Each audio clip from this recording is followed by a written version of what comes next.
Hello guys, কেমন আছেন আপনারা? আমার নাম শুভেচ্ছা আর আপনারা দেখছেন শুভজিৎ ব্লগ। সো গাইস, আজকে আমি এসে পড়ছি একটি ব্র্যান্ড নিউ ব্লগে।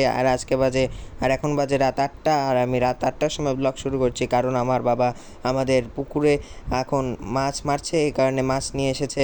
আর আমি বই পড়তে পড়তেই উঠে পড়েছি, কারণ বাবা বললো মাছ নিয়ে এসেছে। সো গাইস, চলো যাই দেখে আসা যাক মাছটি।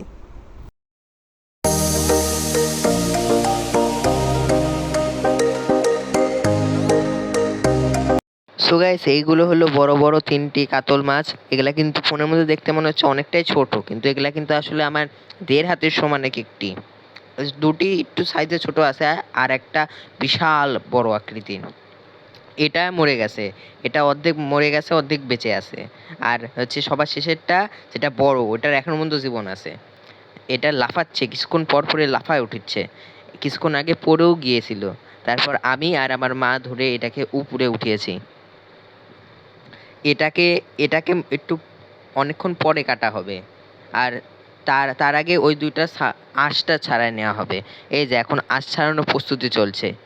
এগুলা আঁশ ছাড়ানো মানেও আঁশ ছাড়ানো না, এগুলা একটা জলহস্তির মতো মাছ, বিশাল বড় বড়। আপনারা ফোনে দেখলে বুঝতে পারছেন না। এই যে এটা এখনো পর্যন্ত জীবিত আছে, এই কারণে এটার পর্ব সবার শেষে।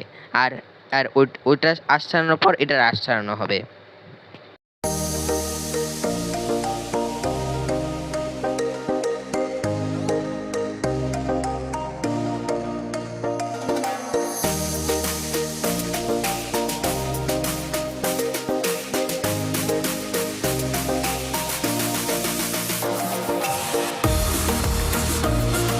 সো গাইস, আঁশ ছাড়ানো শেষ, এখন মাছ কাটার প্রস্তুতি চলছে।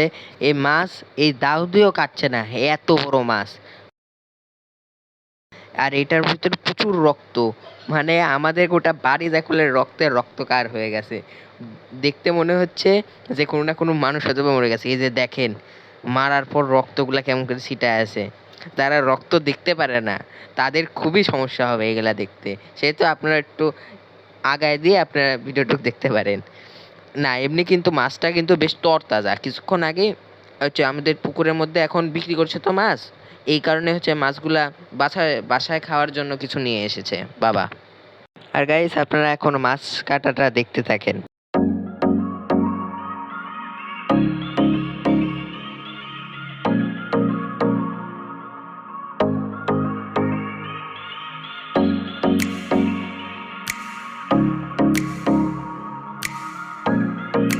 সো গাইস, আজকের ব্লগ এতটুকুই, দেখা হচ্ছে নেক্সট ব্লগে। Tata, bye bye.